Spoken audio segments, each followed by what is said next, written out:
Okay, welcome, welcome, welcome. If I could have everybody take their seats, please, we will get started.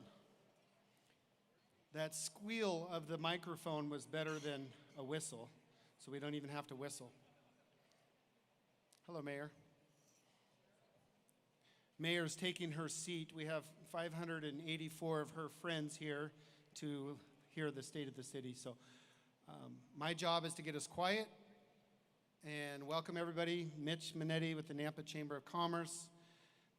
Thank you for being here. At this time, I'm going to call up my friend and current chair of the Nampa Chamber of Commerce. Please help me welcome Amanda Schmidt-Adams.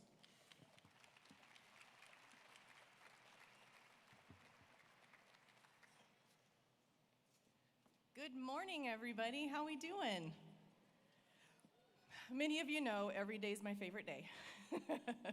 But I do love this event because it brings in so many of our neighboring cities and elected officials, and we just get a chance to celebrate Nampa, which is just an absolute fun favorite day for me. So I get the pleasure of recognizing a few people. So I would like to have our Nampa Chamber board members please stand.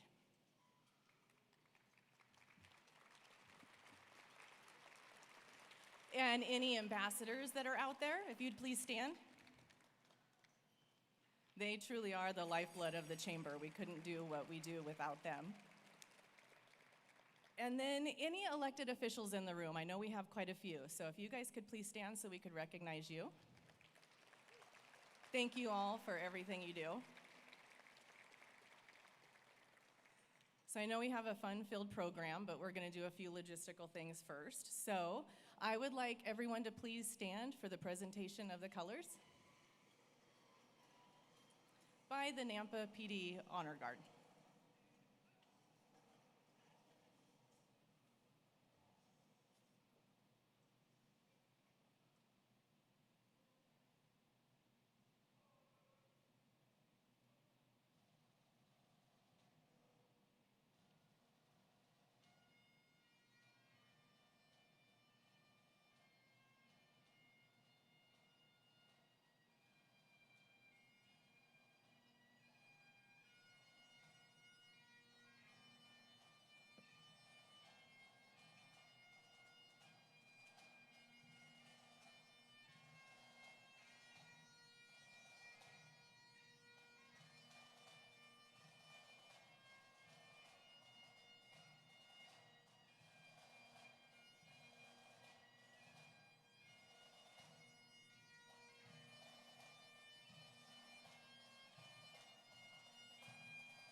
If you'll all please join me in the pledge.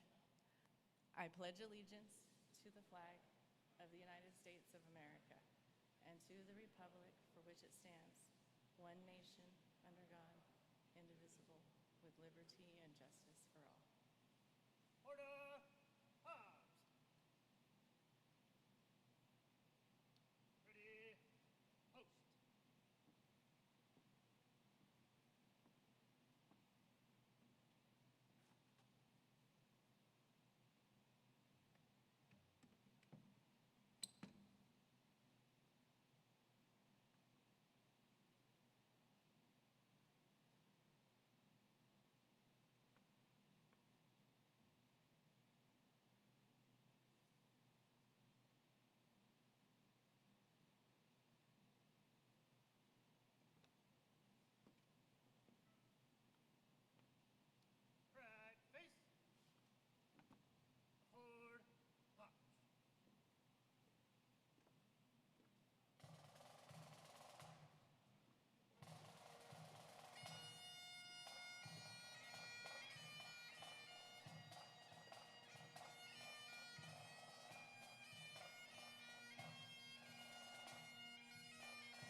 Thank you very much for that. I love it when we get to rock out with dudes in kilts. That's fun.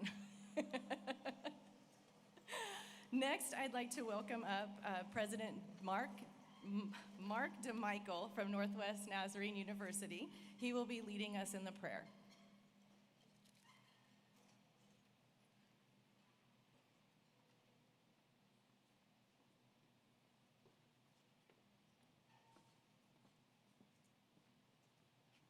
Good morning. It's an honor to be here with you today. Would you pray with me? Gracious and almighty God, we pause this afternoon with hearts full of gratitude for the gift of this community we call home. Thank you for the city.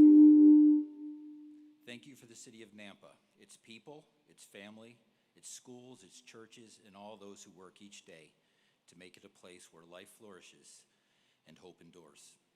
We're especially grateful today for our mayor, Debbie Kling. Thank you for her faithful leadership, her wisdom, her integrity, and her compassion for the community that she has served so well. Lord, as she concludes this chapter of service, we ask that you bless her richly, granting her peace and joy and the deep satisfaction that comes from knowing that she has led well and made a lasting difference on our beautiful city. And now as we share this time together, Lord, we ask that your blessings on it. Thank you for those that prepared and planned for this time together, and may our hearts be filled with your blessing and your presence as we celebrate together. We ask all this in your precious name. Amen.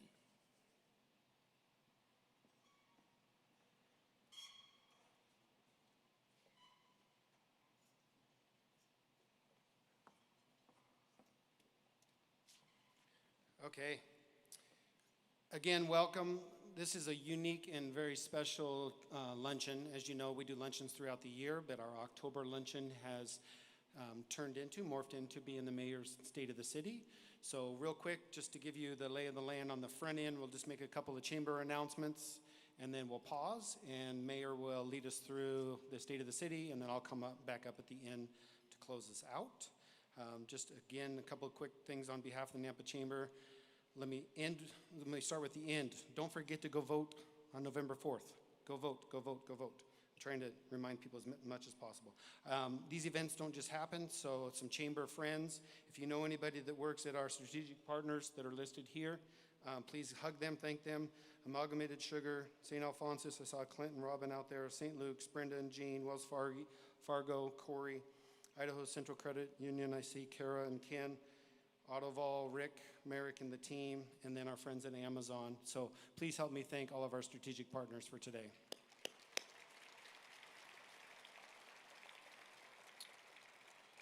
And then again, this is my friendly reminder that the coffee and desserts are in the back corner. And speaking of desserts, our friends from ServPro are out here.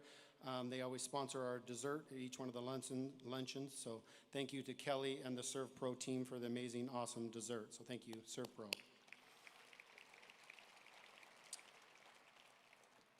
I'm sure you all woke up this morning and knew that it was National Support Your Chamber of Commerce Day. I'm sure everybody woke up and knew that. A couple people knew, but it is kind of a fun, cool recognition. Last year we did a proclamation here. My friends throughout the Treasure Valley that run the other chambers are here, so I just want to do a shout out to Bobby Joe from Boise, Sean from Meridian, Travis from Caldwell, and then I also saw my friend Mari over here with the Hispanic Chamber Foundation. So today is Support Your National Chamber Day. We started at 8 a.m. in Boise, and then we were kind of doing a parade throughout the Treasure Valley, but I'll just end with saying this, that in my 8 years at the Chamber, I've never seen the relationships and partnerships as strong. So there's great collaboration going on between the chambers. So a public brag on my friends from the other chambers. So thank you.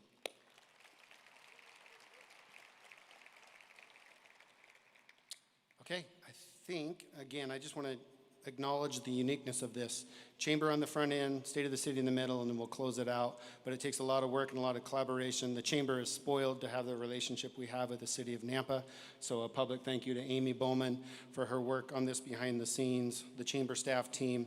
And then now it is my honor and privilege to have some of our mayor team council that are going to come up and lead us through the rest of this portion. So at this time, from mayor's team council, if I could have Anna Hambley and Weatherly Lowe come up, please. So please help me welcome.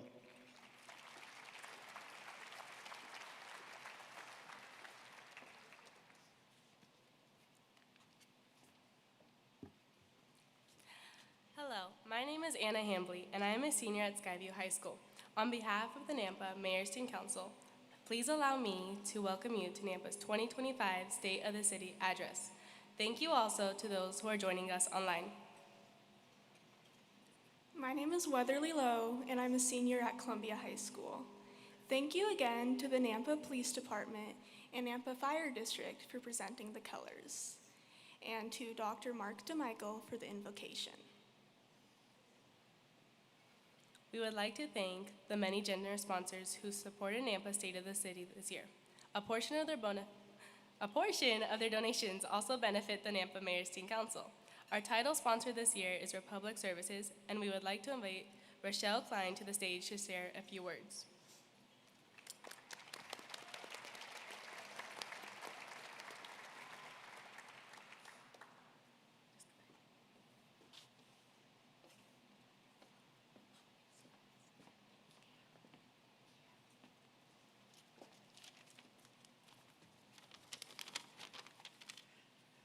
Good afternoon. My name is Rochelle Klein, and I have the privilege for working for Republic Services here in Idaho. We are proud sponsors of today's State of the City address. For almost 40 years, we've had the ability to collect your trash and recycling here in the city. And during that time, as the city's grown from a small agricultural community to the thriving economic stronghold it is today, we've stood shoulder to shoulder with you all. And during this time, we've had the privilege also of working with several mayors. And we don't know yet who the next mayor will be, but we can tell you if they lead with the same grace and integrity that Mayor Kling has, we are in good hands. For 2 terms, she's prayerfully woven together input from the City Council, the Youth Council, staff, faith community, businesses, and residents. We look forward to your remarks today, Mayor Kling, and want you to know you will be missed dearly when you step out of City Hall and begin your next chapter. Thank you.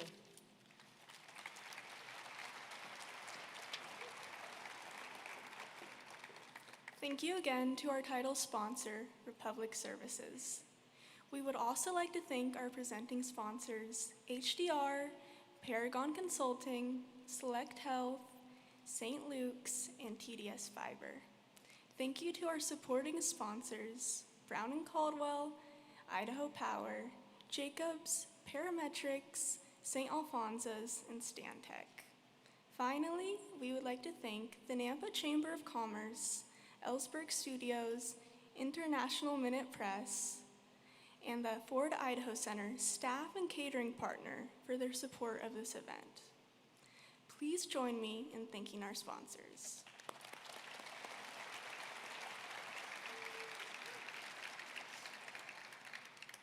Thank you again for attending Nampa's 2025 State of the City address. Without further ado, it is now our pleasure to introduce Nampa's Mayor, Debbie Kling.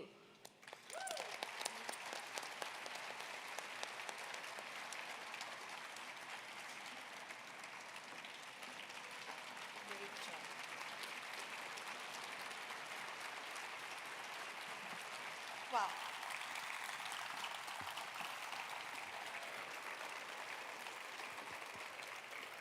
Thank you so much. I should have practiced with how to put the mic down. It's great to look over this crowd today. So many friends. Thank you, and thank you for your warm greeting. I think we do have a little feedback, so we'll work on that. Okay, so there's kind of a deal here that I'm not supposed to go over time. I'm going to try to go really fast, but I have a whole lot to cover. And I'm going to say, Chief Huff, game on. I'm not going to cry. So I walked in the door and the tears flowed. So deep breath.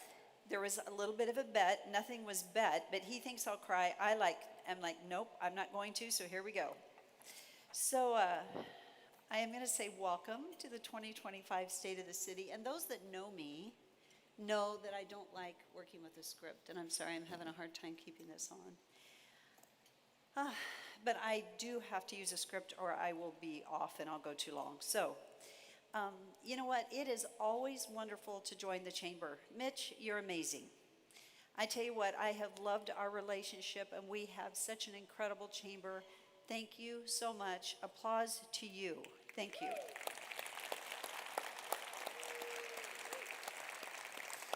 And I will say, Mitch and team, the entire board, the entire chamber staff, we have incredible leaders. Thank you so much for that. And you know what? I love it, the relationships with our other chambers. Thank you guys for serving our communities as you do. The business community is extremely important. Thank you so much for all that you do. So as I do each year, I've got to recognize my family. My family, just stand up. I know you'd love this, but if you'll stand up over there. I have my children and their spouses, Carolyn's husband, and 2 granddaughters with me today. So I couldn't do what I do without them. I have an amazing family, and as many know, my husband is still with us, but he is unable to be here due to his health conditions, but he's also, in his own way, a huge supporter that I appreciate. So, you know what? I gave a lot of thought about what I want to share today, and there is so much to share, but I really don't want to bore you guys. So I've got a lot, and I'm going to try to go fast. One thing that I've said many times for those that know me is that when you elect a mayor, you elect the office of the mayor. And the mayor alone cannot accomplish the work that gets done in the city. It's the mayor's office, it's the staff, it's the directors, it's the employees. And so I want to begin, and I also want to say that the thank yous that I get for the work, it isn't me. It's this team of people across the city that accomplish the work of the city. So today, we're going to talk about the city, we're going to talk about community, and we're going to talk about the future. So we're going to start with the city.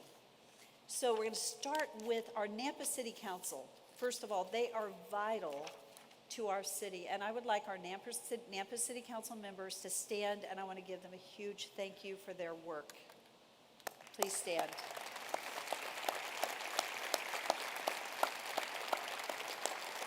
Thank you all for your work. You know what? While it may appear to be a part-time job, it's much more than that. They work tirelessly on behalf of the citizens, and I greatly appreciate our city council.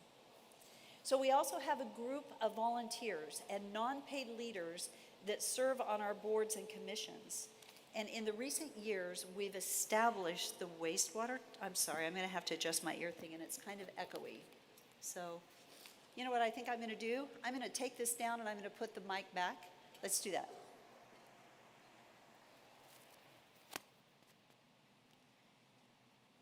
Here we go. All right, okay, how's that? I think the sound is better. Okay, so back to our boards and commissions. We established the Wastewater Treatment Plant Oversight Committee, the Transportation Advisory Committee, the Water Conservation Committee, and we're forming a new Animal Advisory Committee to help. And in addition to the many already formed committees, as listed on the slide that you can see, there are too many to call out. But I'd like to thank every one of our boards and commissions members or committee members for their work. They also help guide the city. For example, planning and zoning, they actually make land use decisions and code decisions. And our advisory groups provide insight to the city council. Their work is greatly valued and appreciated. So for the state of the city, though, I do want to reflect on what we've gotten done over the past 8 years.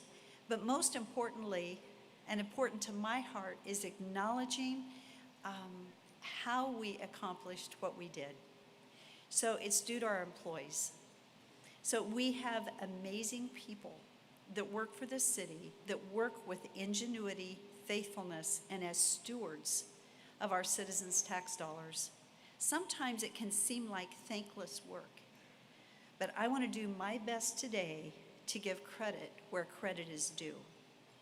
You know, at the city, we operate with core values, the core values of integrity, stewardship, and teamwork. And I want to say stewardship is more than just finances. However, it is considering spending the right amount at the right time for the right reasons. It's looking forward, and it's considering what the impact is going to be on our future. It's also how we spend our time and our resources. This is something that we have talked about with our employees for the last 8 years. We are not perfect, but you know what? We strive continually to improve. And teamwork goes beyond just the internal teams. It reaches out to our community and to other agencies. As you see on our goal slide, we have focused goals that support the community survey results, and we've talked about those in years past. But over the last 8 years, we've had some consistency in response from our community, and that is that public safety and transportation are top priorities.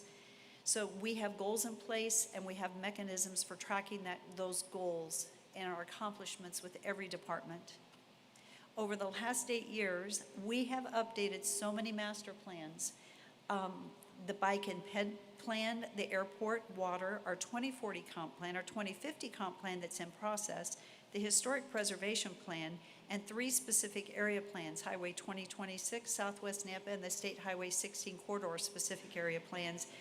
And we combined almost 20 years of downtown plans into our new downtown implementation plan that will be voted on October 20th. As one thing that I heard before coming into office was that we had all these plans, but we didn't use them. And I tell you what, we use all of our master plans, but specific to the downtown, that's where we needed to focus. And I'm really excited that we have consolidated all of our plans into our downtown implementation plan, which is going to be outstanding. Another huge undertaking in these last years was the transition of the Nampa Fire Department to the Nampa Fire District. This was also during COVID. And I'm going to pause and say that COVID, for me and a number of other city leaders, was a huge lift. It was very time-consuming and time that we would never get back, but necessary investment of time. As a city and community, we handled it well. I specifically want to thank Fire Chief Kirk Carpenter for his tireless work and also thank his amazing team. Chief Carpenter was the emergency manager during that time, and he did it so well. Thank you, Chief. Appreciate it.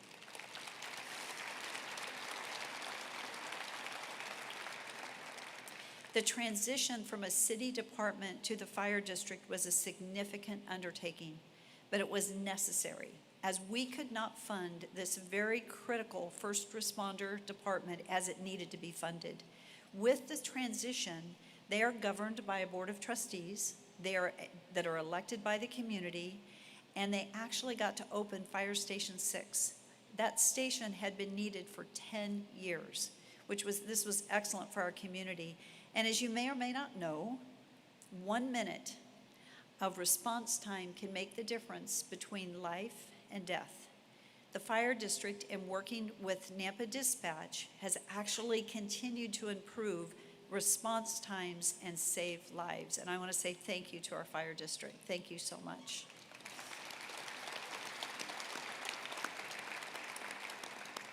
Speaking of our first responders, public safety, as mentioned, has been one of the top priorities of our citizens.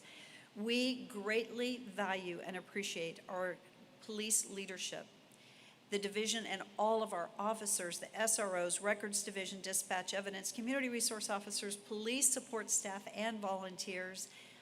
Thank you to our leadership team for the incredible leadership, and Chief Huff for the work that you do. The Nampa Police Department implemented CompStat, policing it back in 2018, and they followed these 4 principles: accurate and timely intelligence, effective tactics, rapid deployment, relentless follow-up and assessment. With this shift in philosophy and staff commitment, Nampa has continued to see a reduction in violent crimes. Our overall violent crime rate has gone down by 28% since we implemented CompStat.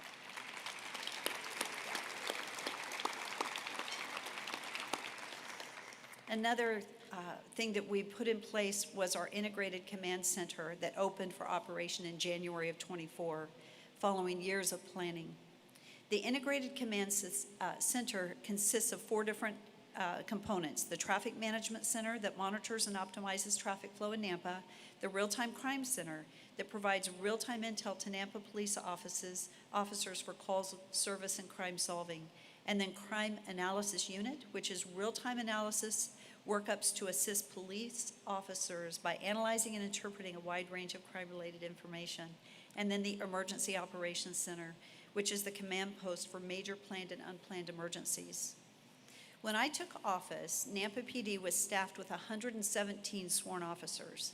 Staffing has gradually increased to 159 allocated sworn positions today. Every year, we've taken a step forward, and while still understaffed, I believe we have the best police department, one of the best in the nation, of which we can be very thankful.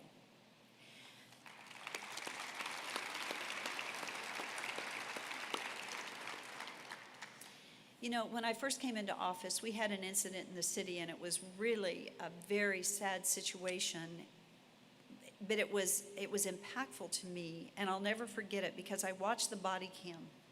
And I saw one of our officers, who wishes to not be named, I watched him on the body cam jump out of his car, run at the door. He paused only long enough to kick that door open.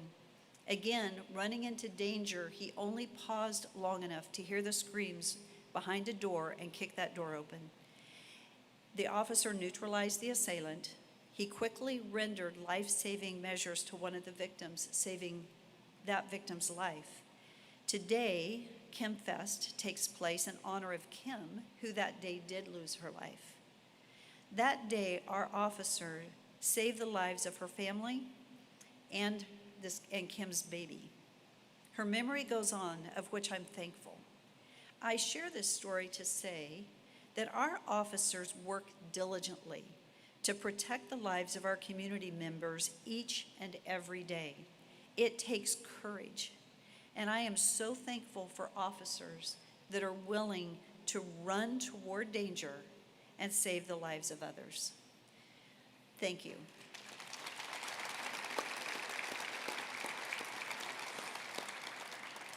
I'm also very pleased that we are using data and technology. And I tell you what, analytics are so critically important, and we use them every day. But data and technology, we're using them to solve, I'll try to talk here, crimes faster and the most effective way to keep our communities safe. We have a video, and this was actually produced by Motorola, but it gives you an idea of the technology that we're using. Let's watch it. Idaho in general has grown exponentially over the past few years, especially the town of Nampa. We are growing 4,000 to 5,000 people a year in our city. So we have to find ways to do things smarter and easier. And so that's where the Real-Time Crime Center comes in. The Real-Time Crime Center has helped us, essentially giving us eyes throughout the city to where it's as if we had an officer at each corner of our major intersections. We have our license plate reader system, Command Central Aware, and then we have a Vigilon for all of our traffic cameras. We also have our CAD system, which is Flex. Using Flex across our whole police department, we're all getting the same exact information. There's not anything that's being missed. And being able to push that information from the dispatch side to the police officers to the records department, even all the way down to evidence, just makes it a lot easier when everybody's on the same page, same program. The thing that we like the most about Flex is that it's so customizable. We started using the alerts table, so it could be for somebody that's been trespassed, or it could be for human trafficking or officer safety purposes. Flex is a very easy to use system. Even just the paperwork routing, doing research, knowing where all your buddies are on the map because everything's integrated. Being able to have an officer in the field on their iPhone, take a picture and upload it into the case file. And now it's in Command Central Evidence. But guess what? When somebody at the station goes into Flex, they see it. If we go out to like stabbings or shooting calls, I've used it for the citizen upload where we send out the QR code or send it into their email, and they're able to upload videos which automatically gets sent to the case and it gets uploaded right away. A huge part of the game is intelligence, right? When we're heading to a call, we want to know everything we can prior to getting there. So if we have any kind of names, we can look up any prior history at the address, which is all attached in Flex. so that I know, hey, I'm going to a house where there's been multiple domestic violence instances, or hey, this person has a history of weapons. I know what I'm walking into. I can be safer and go home every night. That's why we have decided to embrace these different pieces of technology. Command Central product is merely an enhancement of your on-prem solution. This is about solving crime. This is about keeping our people safe. Technology brings us this force multiplier, allowing us to be in more places at once so that we can get ahead of the crime instead of always reacting to it. The technology integration, I'm positive, has saved some of our lives. Having that ability, you can't put a price on that.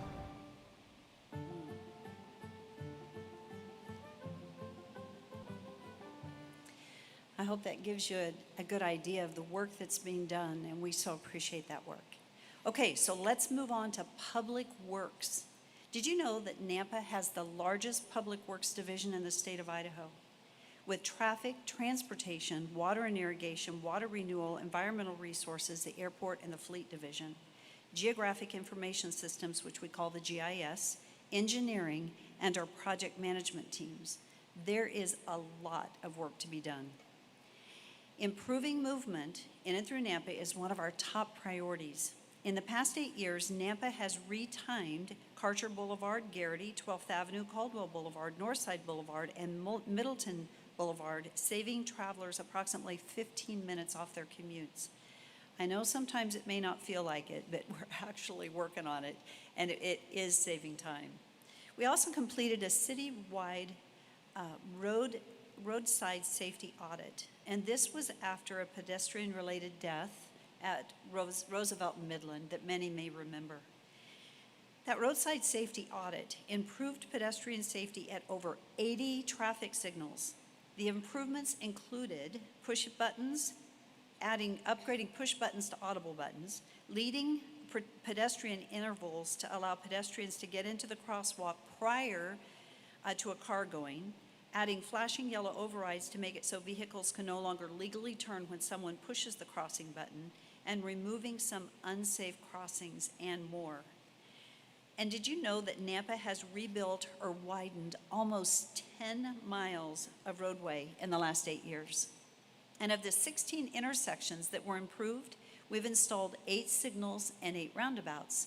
We truly choose the correct intersection type for the specific locations, and this shows that we aren't giving preference to either roundabouts or traffic signals. In addition to the roadside safety audit, Nampa has improved 66 crossings with lights. Protecting our vulnerable users is so important, and we are exceeding our citywide goals, and we aim to improve at least 3 crossings a year. Since 2018, we have more than doubled the amount of projects we complete in a year, from 48 projects to 101 projects, and this is on the street side. We've increased our budget using grants and impact fees from about $10 million to $77 million in annual infrastructure improvements. We are putting taxpayers' hard-earned dollars to work to improve our aging infrastructure in Nampa. And while we have more than doubled the amount of projects and increased our investment spending by 700%, we've only added 4 additional employees to manage projects. And I have to say, those guys are overly busy, very busy. And for our streets division, you know what? We have a great streets team. They endure incredible heat in the summer and cold in the winter. They manage approximately 1,000 lane miles of roads.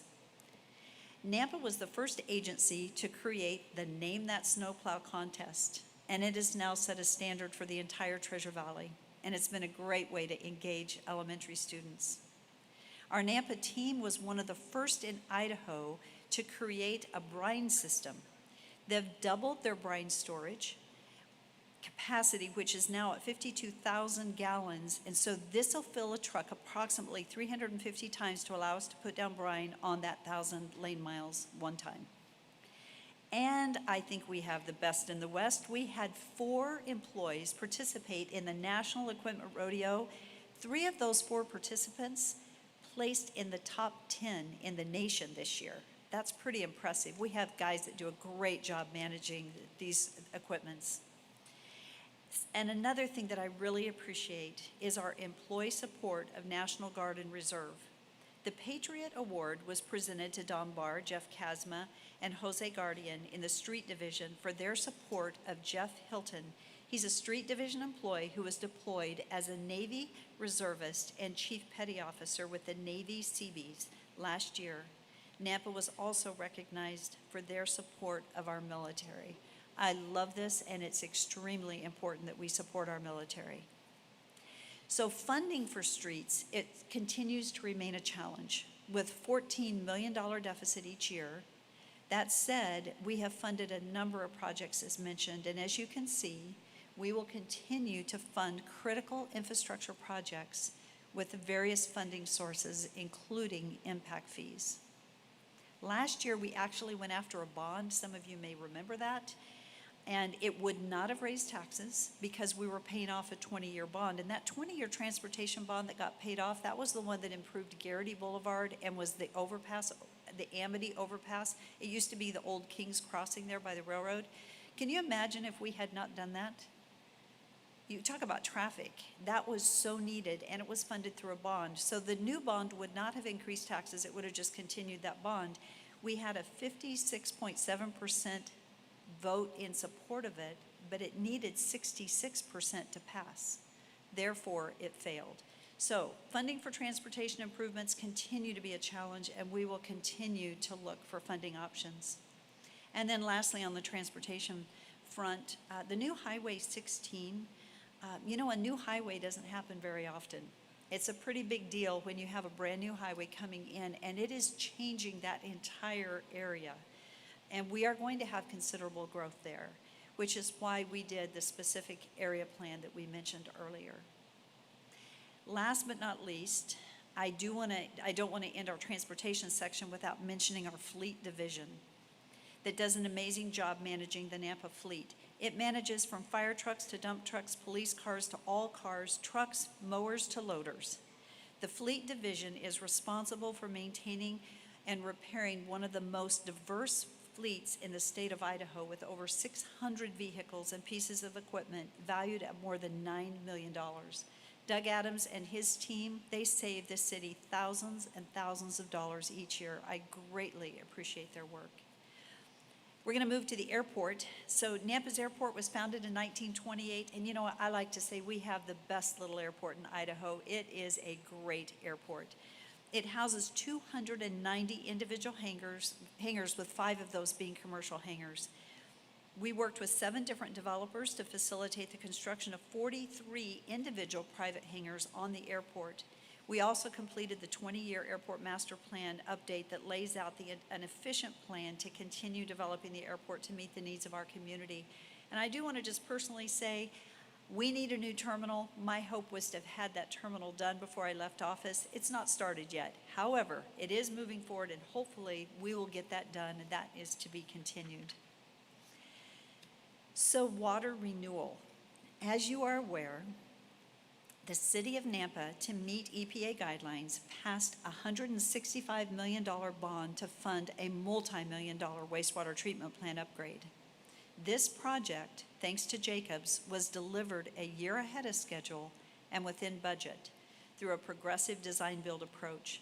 Quoting Jacobs' Idaho client account manager Aaron Cox, the water renewal facility stands as the largest water reuse and design-build initiative in Idaho history. Designed to protect rivers and streams in the Treasure Valley, it also provides up to 15% of Nampa's summer irrigation needs, an innovative step toward long-term water sustainability. The project received the Pacific Northwest Water Reuse Association's 2025 Award for Excellence, recognizing its leadership in water reuse and its impact on the region's environmental future. Brown and Caldwell was also very instrumental in the early days of getting this design phase going. I want to thank them. And the City of Nampa, I want to say we work with a number of consultant companies, and more than I can mention. We greatly value them. I mentioned Jacobs because of the scope of the project, which is one of the largest projects in the history of Nampa. completing one of Idaho's most ambitious water reuse programs in a season of history following the pandemic, when the supply chain was challenging and prices were increasing. They were inflating so rapidly. To complete this project on time and within budget was very commendable. Our Water Renewal Division was also able to obtain permission to divert 1 million gallons of water, and this was groundwater around our plant. It got permission to divert that into Indian Creek, and again, this was a significant savings to the city of Nampa. I mention these things because innovation has been vital and foundational these past 8 years.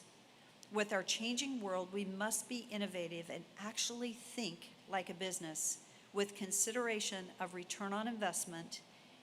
We have a team that is doing just that. We're being innovative. Part of that project with the reused pipe was a reused pipeline to the Phyllis Canal, and that delivers approximately 11 million gallons of water a day during the irrigation season, which again supplies 15% of our irrigation needs. Our water division completed the installation of, and this is moving from wastewater to water now, they completed the installation of 30,000 automated water meter readers. You know, when you see that hole right there and the guy reaching down in there with his arm, there's usually spiders in there. When you think about that, they did that, 30,000 of those. I went out with them one day and I thought, wow, I can't believe you're doing that. And they can't use any spider spray because you got to keep it, you can't do anything like that. So they were brave. I was proud of them and they did such a great job. It wasn't a fun job, but it was a necessary job, and because of it, we have labor savings, and also data that we can collect, which is so good.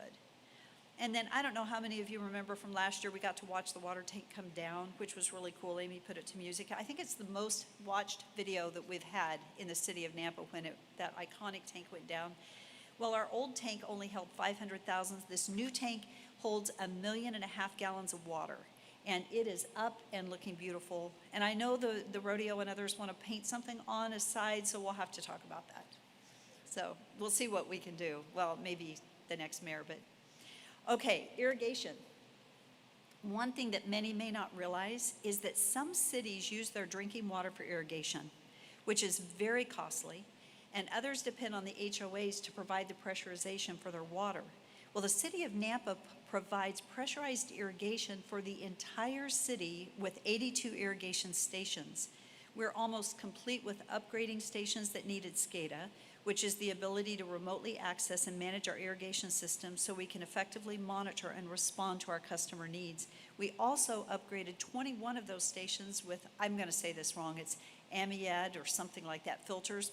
You can tell, this is not my area, but you know what they said? Those filters are $10,000 to $15,000 each. But they're important because they clean the impurities coming from our irrigation water so it isn't clogging people's irrigation systems. And so those are major investments and important investments. I want to say real quickly, I'm going to go off script real quick, but I don't know how many of you remember when on July 4th, we had a water main break across Northside Boulevard.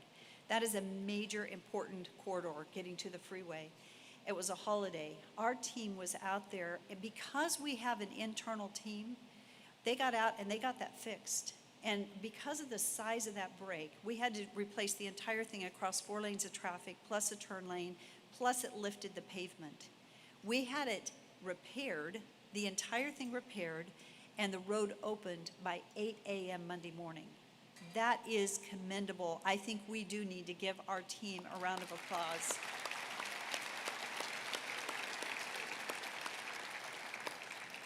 Another department within Public Works is Environmental Resources. So what do?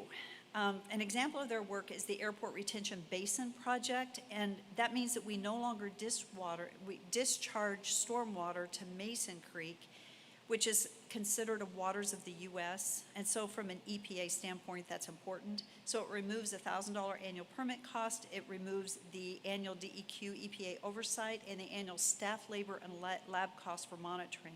And another example of what the Stormwater Resource Team does is the Winthrop Stormwater Project. It resolved a long-standing stormwater issue that addressed annual citizen complaints and reduces labor and an emergency call out. So thank you to our environmental resources team for their work. And then project management. Our project management team in water has managed 30 water projects totaling 12.3 miles of rehabilitation of water, irrigation, and sewer lines in the amount of $22.6 million in the last 8 years. And then we can't end this section without noting our GIS team, which is the Geographic Information System. You know, what they do is extremely important, and they're really somewhat hidden. We don't necessarily see much of them, but they play a very vital role in helping us make data-driven decisions and track everything we do. And a lot of what they're tracking is underground that we can't see, but they have it fully mapped across the entire city, which is incredible. And then as you can see from this next slide, the Public Works Division has received a number of awards for their amazing work. I'm going to pause real quickly. I've got to ask a question. I think I missed our, I did. I see Amy shaking her head. Can we go back a couple slides? I want to go back to, where did it go? Nampa Family Justice Center. I think I forgot this one. If we can go back to it. I am so sorry. I'm sitting here talking and realizing I left out I skipped a page in my notes, and I don't want to miss this because they are so critical. The Nampa Family Justice Center, they began in 2005, and they exist to promote safety, self-sufficiency, hope, healing to those affected by abuse. They're in the business of saving and changing lives. I mentioned the Family Justice Center because we don't talk about it a lot, and it is so important, the work that they do. In 2005, when they began, they served victims of domestic violence and sexual assaults and served about 1,100 clients and offered 23 different services. But in 2025, they're not only serving domestic violence and sexual assault, but they're also serving child abuse, stalking, elder abuse, and human trafficking. This year, they served 10,500 clients, approximately 875 visits per month, and offer 50 different services. Over the past 20 years, they've served over 100,000, actually over 109 client visits. They not only serve the city of Nampa, but they serve all of Canyon County. They have clients from Ada County also. 22% of their support is from the city, 15% from the foundation, but over 60% of their funding is from federal, state, and local grants. And I mention that because they are constantly chasing funding. And if you meet the people that are there doing the work, and I meet them every day when we have someone new come in at orientation or visit with them, they are working out of passion. And they're funded through a grant that may not continue, but they're willing to serve. And I tell you what, this is such an incredibly important work that is done in the city, and I want us all to be aware of it. And so, Jeannie and team, thank you for your work. Thank you.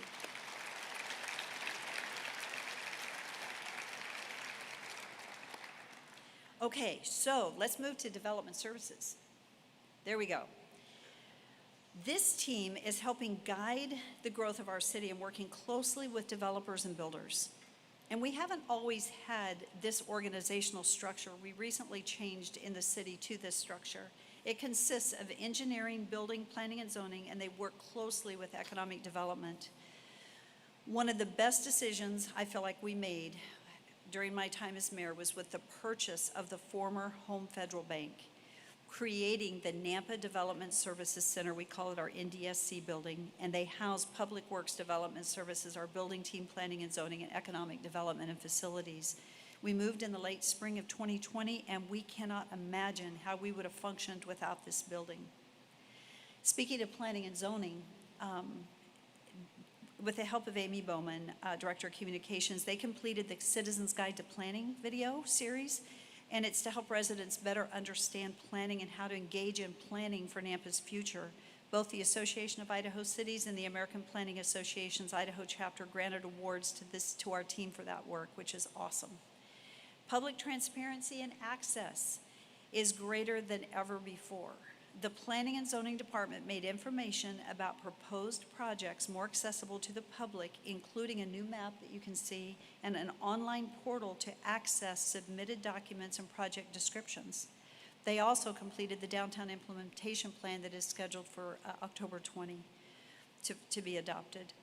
And then they have been working tirelessly. I think they're set up in the back with the 2050 comp plan. And I want to say I am so proud of our team wherever they are for their incredible work over the last couple of years, because completing 3 specific, area-specific plans was a heavy lift, along with the Citizens Guide to Planning. It's a big deal.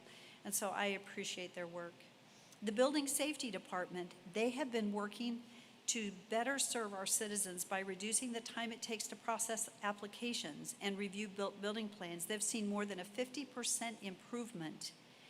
Home builders, and businesses can now get projects moving sooner without compromising on the essential safety checks that keep our community strong. And while building permits have reduced slightly, they are still very busy. Something else that was a big thing that happened was our engineering division, with a consultant, to analyze 20 years of flow data from Indian Creek at Nampa's water renewal facility to show that the flood flows in Indian Creek are significantly lower than previously modeled. In September, FEMA approved a floodplain map revisions that benefited 200 homes along the Indian Creek and eliminated the need for flood insurance in those areas. That is a big deal. I know it sounds like, and I'm trying to go through, I hope you guys are staying awake. This is a lot, but I want to give credit to all this work and these departments and the work they do. You have 200 homeowners now that could not get flood insurance that now can in North Nampa because of the work of this. This was a heavy lift and an important thing that got done. I'm going to go to economic development really quick. Over the past 8 years, we have created more than 3,500 new jobs in Nampa. And one of my goals coming into office was to reduce poverty by creating well-paying jobs.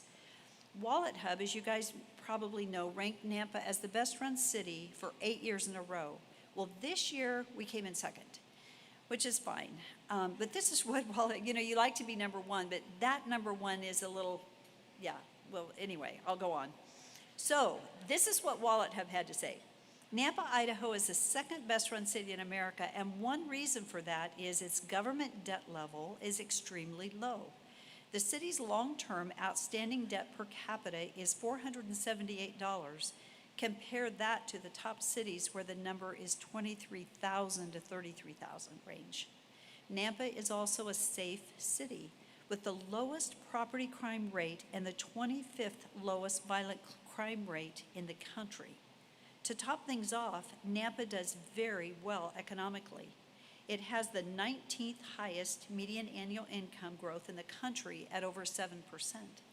It's also among the top cities when it comes to growth in the number of businesses and has the 13th lowest poverty rate in the country. I think that's pretty cool.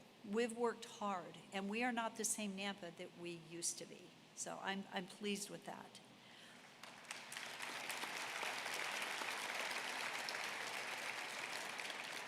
Several years ago, the City of Nampa and the Nampa Development Corp, or NDC, envisioned the North Nampa industrial area.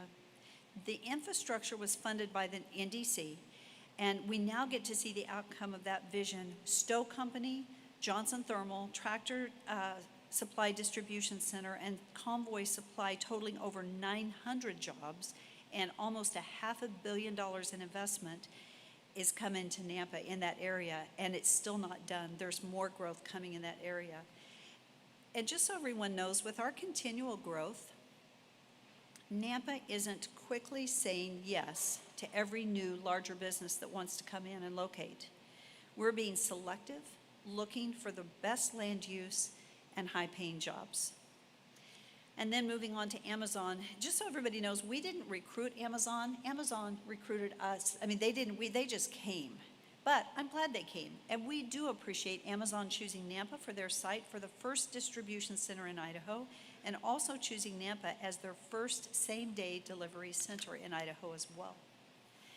And then our downtown, we've seen major transformations, including the extension of sidewalks on First Street And since 2018, there have been a number of new eating establishments and major renovations and investment into 13 buildings in our downtown since 2018, including the installation of murals on Wall Street. And it's exciting to see the new Greystone building under construction. I think this is one of the first new buildings to be constructed in downtown since the library. And for those that have been around a long time, they know that that was a building. It burned many years ago, and they're now building it back with a lot of similarity to the original building, and I think that's really cool. So, and then just as a reminder, the Economic Forum. So the Nampa Chamber Economic Forum is where you're going to really get the information and the scoop on the economic development, and it is November 19th. So if you haven't signed up, go ahead and sign up, and it's always extremely informative. Okay, so the keeper of the records, and we're getting through. I mean, we still got a ways to go, and I'll try to keep talking fast. The keeper of the records for the City of Nampa is the clerk's office, and it is a great, dedicated team of employees serving our citizens. They manage licensing, passports, and public records requests, just to name some of what they do. Do you know how many public records requests they've received since 2018? 7,000, and that's not police. I don't know how many police gets, but probably almost as many, a lot. The other thing, how many of you guys got passports at the City of Nampa? A few. I had to go to CUNA because I couldn't do mine here, but okay, so you know how many passports they've served? 42,000 passports is how many passports our clerk's office has processed since 2018. That's a lot. Anyway, as keeper of the records, they're also busy cataloging our historical records, and many of those records include maps from like 1900 and older handwritten library board minutes, cemetery records, items dating back to the early 1900s. Now we're going to move to Parks and Rec Division. We saw the retirement of Darren Jones after 31 years, and we had the opportunity to hire a 30-year employee, Cody Swander. And he has moved into the Parks and Rec position, and this allowed other advancements. I love promoting from within because it gives opportunities for others to move up, and we have a great Parks and Rec team. One significant accomplishment that we got done in these last 8 years was the purchase of the Centennial and Ridgecrest golf courses. If the golf team group were here, they would be applauding big time because this was very important to them. It took some work, and I'm pleased to say that we actually got it accomplished. We have two beautiful self-funded golf courses. And if you didn't know, Nampa's Harvard Recreation Center is also self-funded. And I'm thankful to our forefathers, the city leaders ahead of me that had the vision, right, to create the rec center. And Ken Harvard was one of those, and others. And they had the vision for the rec center and the golf courses, and I'm appreciative of that. We also opened Orr Brandt Park with a splash pad, universally accessible playground, and pickleball and basketball courts. And we opened our second dog park, Huckleberry Dog Park, which is beautiful. Midway Park is continuing to build out with new phases and featuring the splash pads and fitness gym and basketball court and futsal court and ball fields. We also accomplished the long-planned extension of Grimes Pathway and Stoddard's Pathway. Those both got done. We also completed 8 playground replacements. Lakeview, Indian Creek, Hunter, Liberty, Kings Road, Eastside, and Lions Parks all got new playgrounds. CDBG funds helps that a lot, and I appreciate that is a federal funding, but that's what's been redoing our playground equipment, which is great. I also want to mention the Recreation Division. The Recreation Division continues to enrich lives through youth sports, adult sports, trips and tours, and community events that foster connection and growth. Our recreation planning welcomed over 14,000 participants, surpassing every department goal for fiscal year 25. It's a testament to the power of play and shared community spirit. Thank you to our amazing team that made this happen. We have a great Parks team and recreation team. The other thing that we've done, and it was funded through the Mayor's Walking Challenge, was our Story Walk Trail at Lakeview Park. It encourages exercise and literacy, and this October I'll get to add another $500 to fund the upkeep and the books for the Story Walk Trail. Should I pause? I'm not seeing the slides, just keep going. Okay, and then our forestry division maintains over 7,000 trees in our city parks and our public properties. Did you know that they also provide free consultation? So if there's anyone here that has a problem with a tree, needs to ask a question, our Parks Division will help you with that. I'm going to move from here to the library, so hopefully we can catch up on these slides when they come back on. We have the most beautiful library in the state of Idaho, I think. I think it truly is. And in 2024, we had over 250,000 people walk through the doors of that library. We have over 37,000 people attending programs that are offered by our library. And we had over 850,000 materials checked out from our library. We hosted 2 Smithsonian exhibits that were amazing, and subsequent funding that gave the Nampa Public Library national fame. So I tell you what, we have a beautiful library doing great work. The other thing, and I love this because I went to a bookmobile when I was a child, we got a bookmobile. And it expanded the library services beyond the main building, and it makes it easier for our community members that can't travel to access the library. So they drive to various apartments and senior centers, that type of thing, and provide that access, and I love that they do that, and it's beautiful. I wish you could see it. And then one of the best things that came out of COVID was the library walk-up window.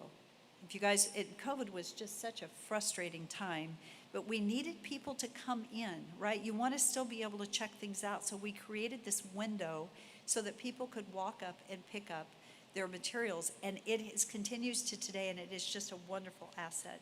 Thank you to the Friends of the Library volunteers, and the foundation for their support of the library also. So the City of Nampa manages 3 venues: the Ford Idaho Center, the Nampa Civic Center, and the Idaho Hispanic Community Center, known as IH2C. You maybe have heard just a little bit about the Ford Idaho Center in the news recently. Has anybody heard anything about this space? I don't have written notes on this. I'll just say that the council voted 4-2 for the conveyance of this property to the College of Western Idaho. We're working on the contract. That'll be on the agenda Monday night. You know what? I have to say, I look forward to getting this done, and I'm getting more and more excited about it, because I've had so many people come up to me in the last week saying, thank you. Thank you for doing that. Thank you for the vision that you have, because it's like a butterfly fight. You know, when it's in a cocoon and it finally comes out and it gets its wings and strength and flies. And I think that that's what's going to happen with this property when CWI can actually increase the utilization and activate it for an academic purpose, my opinion. I'm excited about it. And the other thing that's way exciting is that the rodeo stays, the horse park stays. You're not going to see any changes. In fact, I think you're going to see activation. My guess is there's going to be activation between our Horse Park Foundation and our CWI Foundation. I think there's just so many opportunities and academic opportunities ahead. I do want to say, though, that this property, and under the leadership of Andrew Luther, actually sits on the Nampa Chamber Board, has been very active in tourism, was very active with the auditorium district. It wasn't the city, but the fact that that passed, Jeff Agenbrod's here, thank you so much for your efforts and your work. Very important. That's going to probably bring in over $1.3 million every year. And it's going to provide future funding to support tourism with a focus on putting heads in beds. That's what that's for, and the future expansion opportunities. So I'm just pleased with all the work that has gotten done, and the management, OVG and the management and all that they do here. As mentioned last year, the Idaho Hispanic Community Center is being operated by the City of Nampa. We established an advisory committee to help ensure the vision of the city is maintained, and we continue to give consideration to its highest and best use. And we're almost done. So as you can see, there is a lot keeping city services going.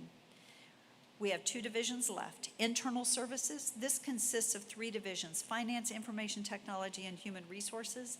This team keeps our city and our employees running with stewardship and excellence in government as goals. This team provides the support and direction for our employees to do just that. As our Chief Financial Officer strives to provide City Council and our citizens with a conservative, transparent, and accurate budget. For 44 consecutive years, the City of Nampa has received Excellence in Financial Reporting Award from the Government Finance Officers Association.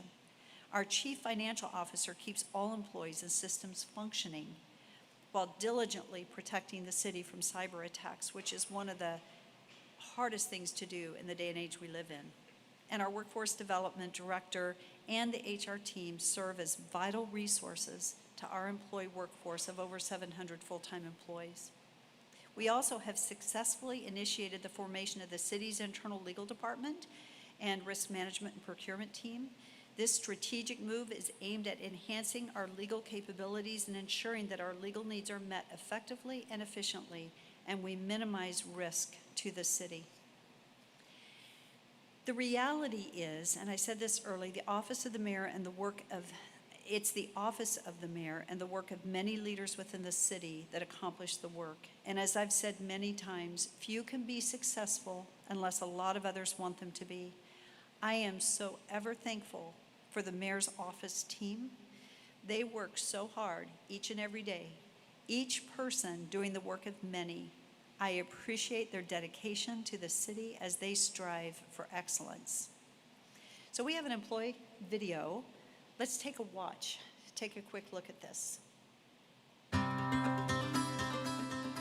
In Nampa, there's a dedicated team working tirelessly behind the scenes to ensure we enjoy a safe, healthy, and thriving community.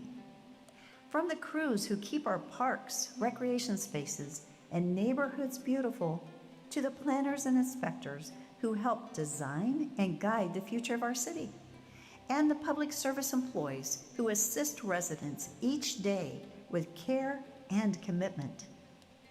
Our employees are serving the community of Nampa every day. Many are working behind the scenes, maintaining streets, vehicles, water, and infrastructure to keep our city running smoothly.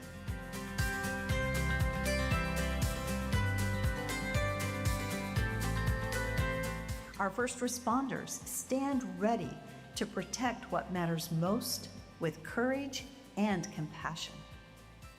They are the friendly faces who are working hard for you.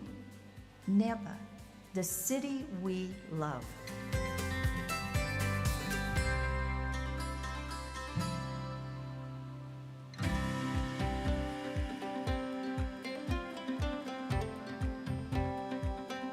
Together, we are facing challenges, celebrating successes, and working hard to build a brighter future. To all of our employees, thank you for your dedication, integrity, and service to our community. Because of you, Nampa is a place where people and businesses thrive and where we can all be thankful to call home.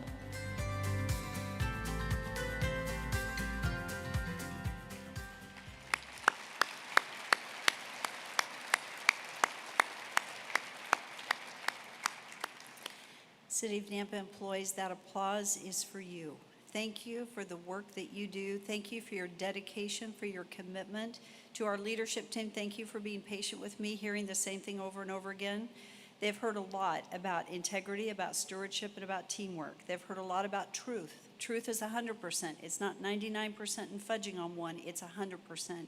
But they have done an amazing job. I'm proud of them. And it's been an honor to serve alongside the employees that we have here.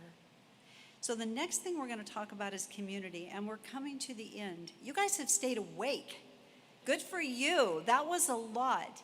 But thank you for bearing with me, because you know what? First of all, it's been an honor to serve. But it's important that we do give credit where credit is due, and that's the people that are working hard every day, getting up and facing sometimes thankless jobs that aren't the most fun, but the city only runs because of our employees, and I greatly appreciate them. So moving on to community. While we do have amazing employees serving our community, it's the entire community working together that makes Nampa special. It's individuals and organizations leaning in that move us forward. An example of that is, and I'm going to speak about one individual that has leaned into this community, and that is Kevin Daniels. I'm excited to announce, this has been a kind of a pet project of mine, that the first phase of the Christmas lights lining the buildings in our downtown is happening. It's been a long-term vision that I'm getting to see come to fruition. I think we will all love it. The lights on the buildings are currently being installed, and you can kind of see an example of that. And this is just a beginning, but they'll go on in late November. A special thank you to Kevin and Mary Daniels, and Kevin's listening. Kevin's a 1975 graduate from Nampa High School. His career led him to Seattle and to redevelop Pioneer Square and Union Station and much more.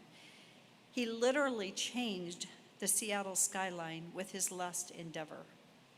Kevin never forgot his hometown, and through his leadership on the National Main Street Board, Kevin raised over $100,000 for our Nampa downtown, and he has generously contributed those funds to change Nampa's skyline by investing in our downtown Christmas lights. He was also instrumental in the vision for our outside dining on First Street that we all love. Kevin, I want to say thank you. Thank you so much.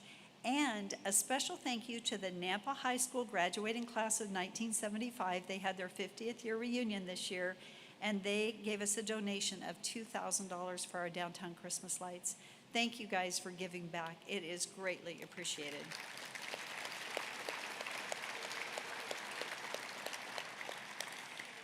I also want to thank our senior center and those that serve each day to ensure that our seniors have a place to gather and a great meal each day.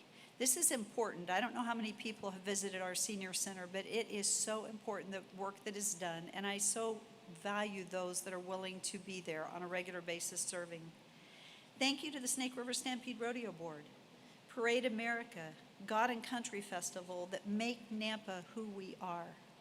And speaking of community members, I just want to thank our nonprofits, our service organizations, Rotary, Kiwanis, Lions, Exchange Club, Daughters of the American Revolution, Women's Century Club, Boys and Girls Club, Melissa Gentry and her team, the Nampa Chamber, Mitch and your team, our hospitals, our healthcare providers, our schools, NNU and CWI. And last but very important is our faith community and our pastors. We have a number of pastors here today. And thank you for faithfully serving your congregations. It takes us all working together to make community. And I want to say thank you to each and every volunteer. My heart is filled with gratitude to the many that give of their time and treasure to our community. You're the ones that truly make Nampa great. I could not speak of community without remembering some that we've lost this past year. Individuals that tirelessly on behalf of our community have served. Just last year, we had Jose De Leon, I think, on camera and talking about IH2C, and Enrique, they were both instrumental in the transition of the Hispanic Cultural Center to the now IH2C, and the work of the Idaho Hispanic Foundation supporting Mari Ramos. Sharon Harris is up there. Sharon chaired our Impact Fee Committee and the Board of Appraisers for the city. And MC or Mary Nyland, she's former chair of the Nampa Chamber and also a CWI trustee. MC was an amazing champion for our community. And then Bob Wagner, who led our farmers market for years. And I couldn't end without mentioning Don Brandt. Don Brandt left a legacy of philanthropy in our community. We will miss these community champions, and there are more, but these were so actively involved in our community, I wanted to note them. But thinking of those that we've lost, we're going to transition real quickly over to the Warhawk Museum. Their team is preserving stories of those who gave their lives for our freedom. I am so thankful to John and Sue Paul, who made the decision to move the Warhawk Museum to Nampa many years ago. I'm thankful for their vision and their heart to preserve the stories of those who gave their lives and continue to carry their legacy forward by keeping their stories alive. Let's watch this video. It tells the story. This is the 35th year of the Warhawk Air Museum. We founded the museum, John and I did, in 1989 in a small 7,000 square foot hangar. And when we moved here, we brought with us our collection of World War II fighter planes. It was a hobby. My husband restored them and we flew them, and that's what drew people to the hangar in the first place, because the airplanes are so historical. They're beautiful and they fly. We started receiving these anonymous boxes of collections, and it grew so quickly there. Once we established it as a nonprofit museum, then more and more collections began to come in. And collections from all over the country, by the way, not just local. Folks would come through the museum, they liked what we were doing, they wanted their personal collections, their stories preserved, really. And so it was a very natural thing. When 9/11 happened, we saw what it meant to this country, that it was important that we build a third wing for this museum to preserve the histories of the men and women who have served in that longest war in American history. For us, though, it wasn't something that I was familiar with, and so it was an absolute blessing when Carson and I met each other. Carson had the knowledge. Carson is a veteran of that war. I was commissioned as a second lieutenant in August of 2001, so 30 days in, the towers were hit. So my whole time in the military was not if we were going to go, it was when we were going to go, in a constant ramp up and training to get ready. What I would share about the global war on terror, it was our nation's longest war. There was no draft, it was all voluntary, and many of these men and women served. If they served throughout the GWAT for 20 years, they deployed multiple times, some 5 times, some 10, some up to 15 times they were in Iraq and Afghanistan. Many people coming home wounded and then still dealing with PTSD and TBI. So when I got out, I saw so many veterans struggling that motivated me and my wife as newlyweds to go through law school so we could better help veterans dealing with deployment-related issues. I actually grew up in a military museum, very similar to the Warhawk, and I had visited the Warhawk Air Museum many times, and I was amazed that we had this world-class museum right here in Idaho. But it was 4 years ago when I did the Mission 43 Leaders Fellowship Program that I met some of the board members, and they introduced me to John and Sue. So it's been a 3-year project. We first had to build, step one was this 22,000 square foot maintenance hangar so we can continue to conduct maintenance on all these 80-year-old flying amazing P-40s and P-51s and L-19s. Step two was moving out everything, all of these priceless, irreplaceable P-40 parts, propellers, tires, and then step three was taking what had been a maintenance hangar for 20 years and turning it into a modernized, retrofitted, state-of-the-art museum annex to complement the rest of the museum. And then we didn't have a lot of artifacts from September 11th, but we knew we needed to have that component before we introduced the global war on terror, because we have 15,000 students that come out here every year that weren't alive on September 11th. And it was about a 1.5-year project that we would deep dive into the world of 9/11 to produce this immersive exhibit to set the stage for the global war on terror. And then, of course, we have the cabinets that we're so grateful to all the veterans and our curatorial staff that have been putting together these state-of-the-art cabinets.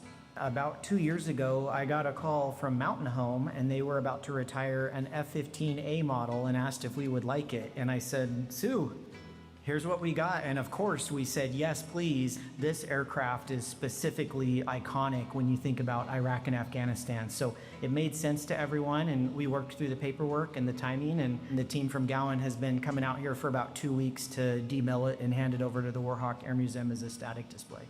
And it makes me very proud that this museum will exist for our kids and our grandkids to understand the sacrifice that these men and women gave. The uniqueness of the GWAT is that these are young men like Carson who can bring their own children here. It's the first time in our museum history that we really have veterans that could bring their own young families and say, this is what I did, this is who I am. And to have an entire wing devoted to the global war, an entire wing devoted to World War II, entire wing devoted to Korea and Vietnam, and an entire 20,000 square foot wing devoted to the global war on terror. There isn't another one. in the country.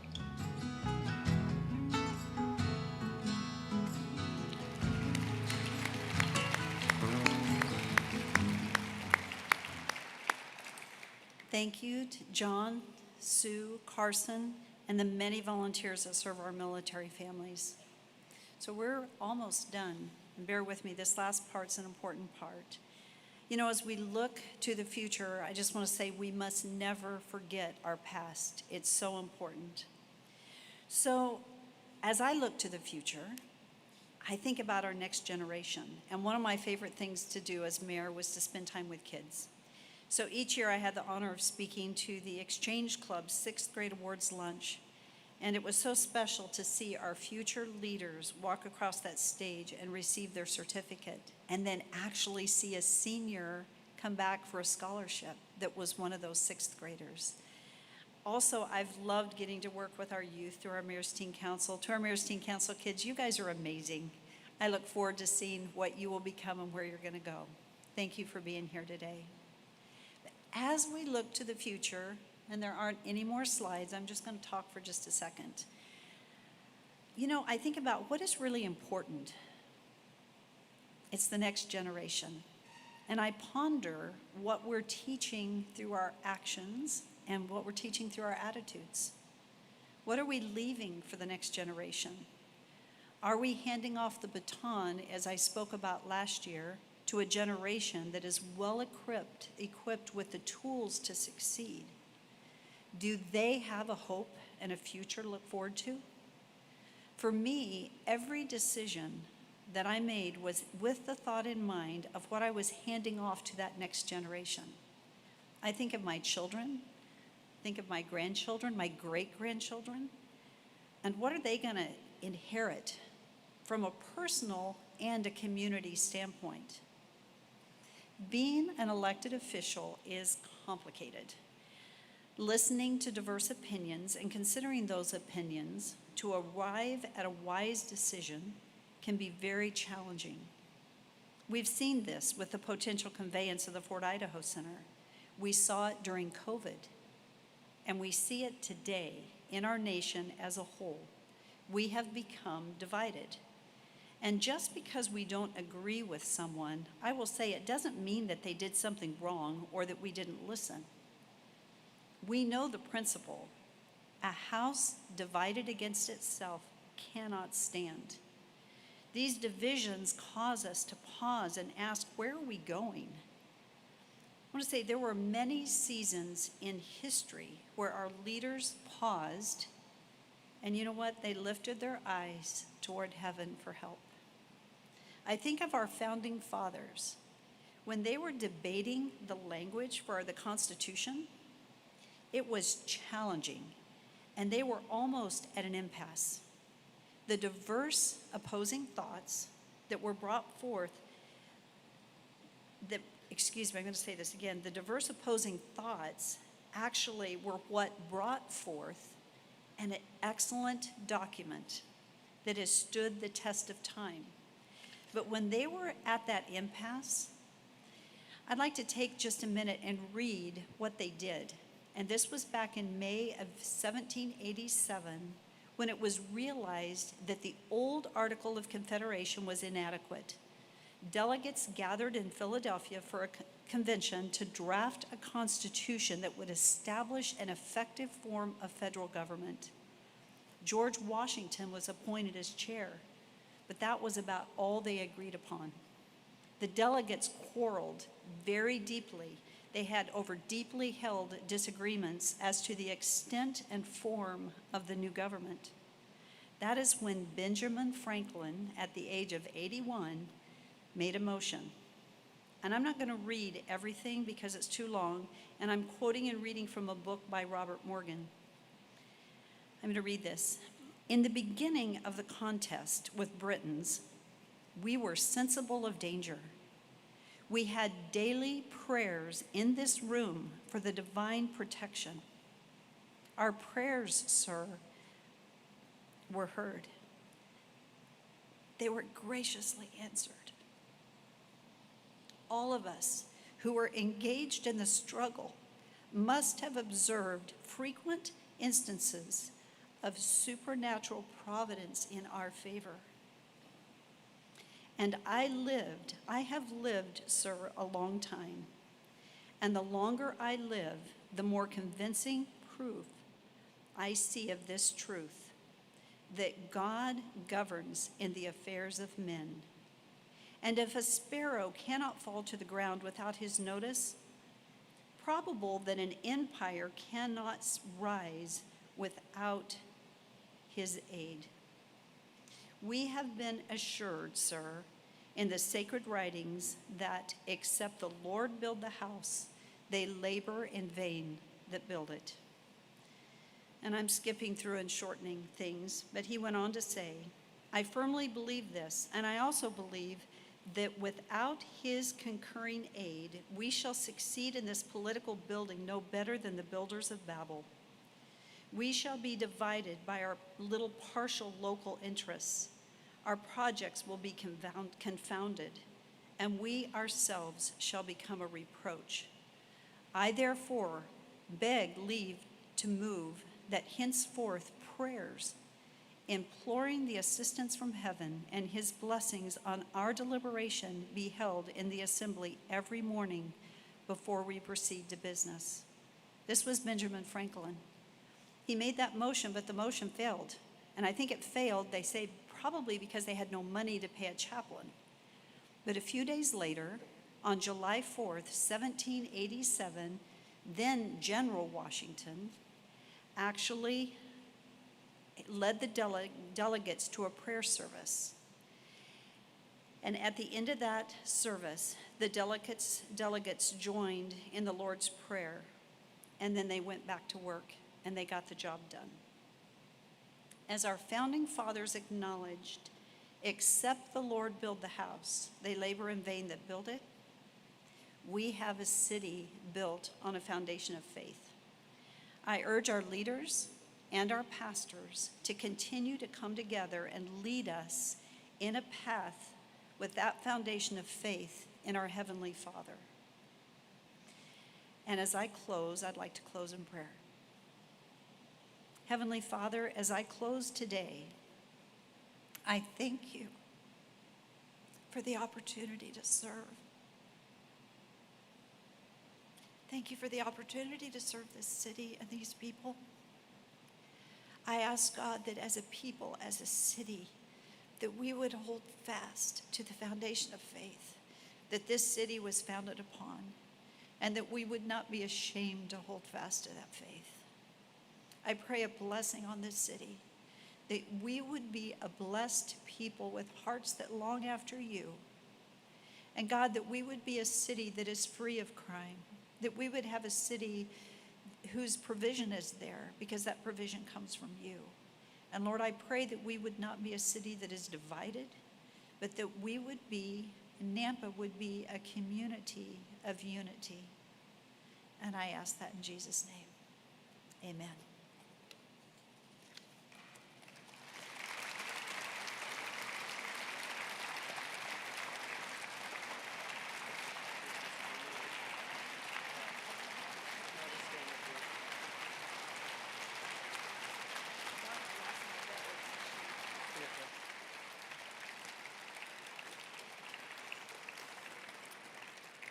Okay, you can take a seat real quick. A mayor deserves as much time as she wants. Most of you know that I would normally cut people off. I would sit and listen to you all day long, Mayor. Chief, you won the bet. She just a little tiny tears. My allergies were starting to flow. I'm going to turn it over here in a moment to Council President Dale Reynolds, and he's going to close us out. There may or may not be a video that we will end with that Mayor didn't know about that's on the script. So on behalf of the Chamber of Commerce, thank you for being here, the state of the city. We know that it's lots and lots and lots of information, and so it's okay to pause. It's okay for technical difficulties. If I talk just a little longer, I think this sign will all the way fall down. But it's okay. We're just family. We're just friends in here. Make sure, Secretary of State Phil McGrain's over here. Go vote, Nampa. We don't, something we are not proud of here. We need to get more voter turnout in education. Mayor touched on this, and I just want to say this. Jeff talked about this in our government committee the other day. Attack the policy, not the person. There's a lot of people in this room that are running for either mayor or city council or school boards. Remember this time of year, let's lead by example. Attack the policy, not the person. So make sure you go to our website here, the voter's guide. All the information's there, and go vote. Lots of stuff on there from the Nampa Chamber. Just watch our website. With that, please help me welcome my friend and Council President Dale Reynolds.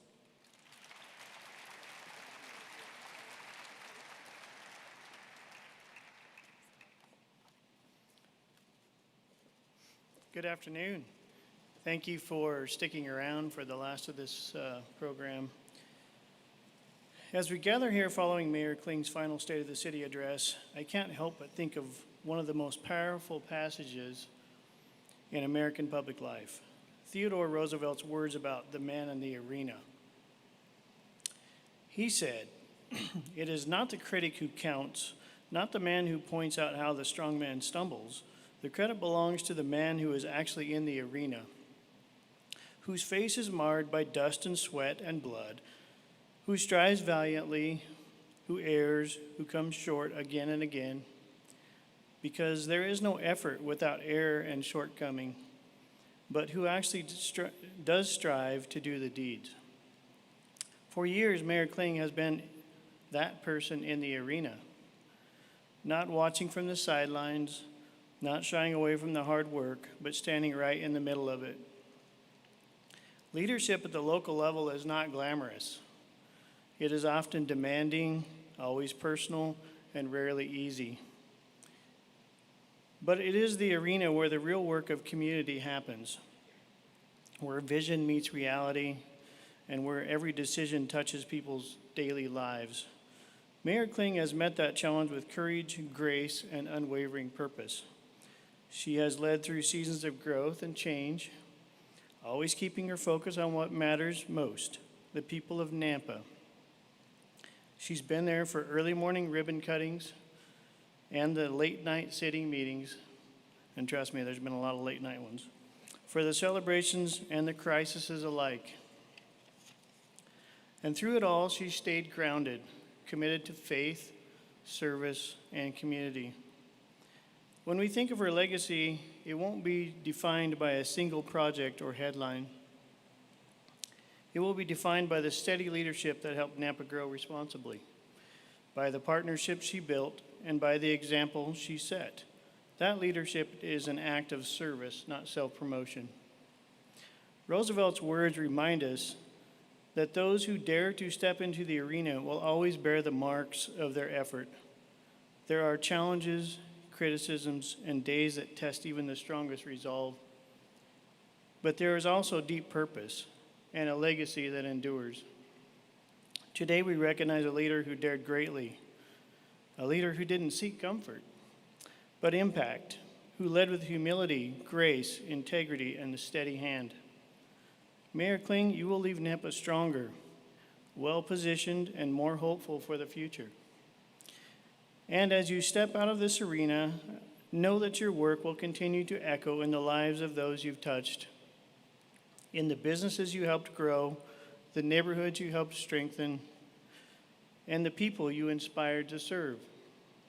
So on behalf of this community, we say thank you for your courage, your heart, and for your years in the arena. And thank you for reminding us that the true measure of a leader is not whether they stand above the crowd, but whether they stand among the people they serve. May the next chapter bring rest, joy, and the same spirit of service that has defined your time as mayor. Thank you again, and may God bless you abundantly. And if you could join me on stage, that would be great. Mayor Debbie Kling, we just wanted to pause from our business and breakfast, and on behalf of the Nampa Chamber of Commerce, we wanted to say thank you for who you are and what you do for our community. You are appreciated. 1, 2, 3.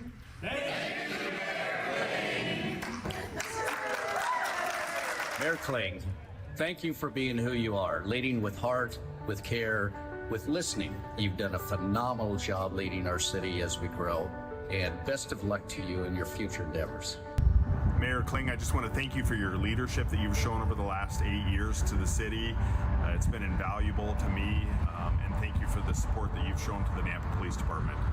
We wish you so much luck in the future. Hi, Debbie. I just want to tell you thank you for being who you are to our community and our city. I had the privilege of working with you at the Nampa Chamber, and it was a short time, but it was a wonderful time. Thank you for who you are and what you do for us. Mayor Kling, thank you so much for your years of service. As someone who served on city council with you and then was privileged and honored to serve as your chief of staff, I saw firsthand your dedication and commitment to the city, led with conviction and grace. I wish you the best in your next endeavors. God bless you and Jim and your family. Thank you. Thank you, Mary Kling, so much for everything you've done.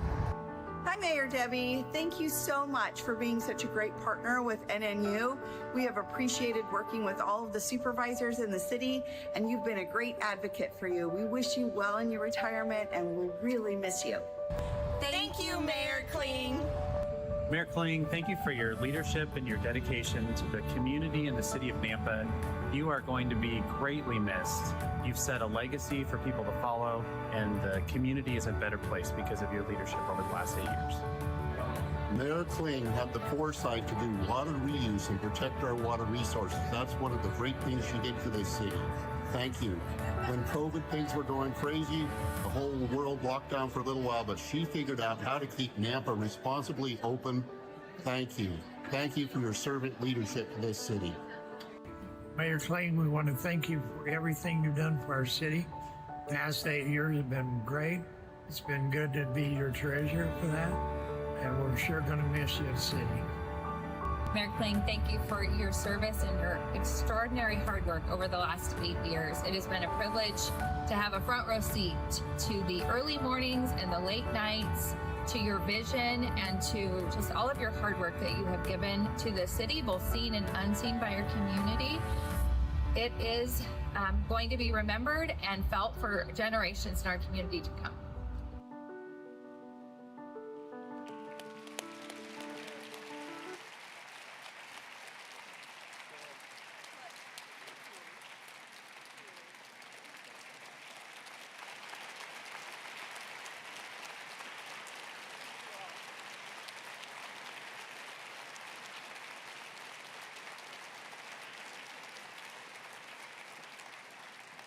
I'm surprised and humbled.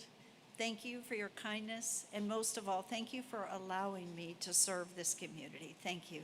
Thank you so much.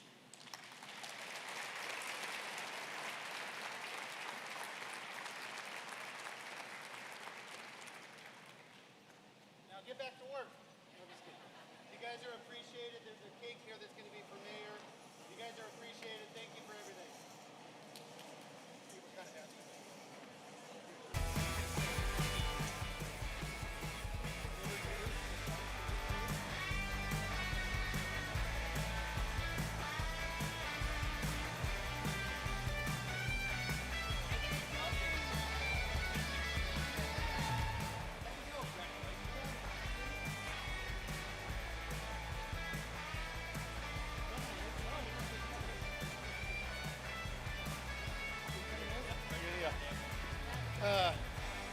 And then we can get a selfie of the crowd. Let's get a selfie of the crowd. Okay, that's fine. Yeah, we'll get a Get in here, selfie. Mayor. Come on in.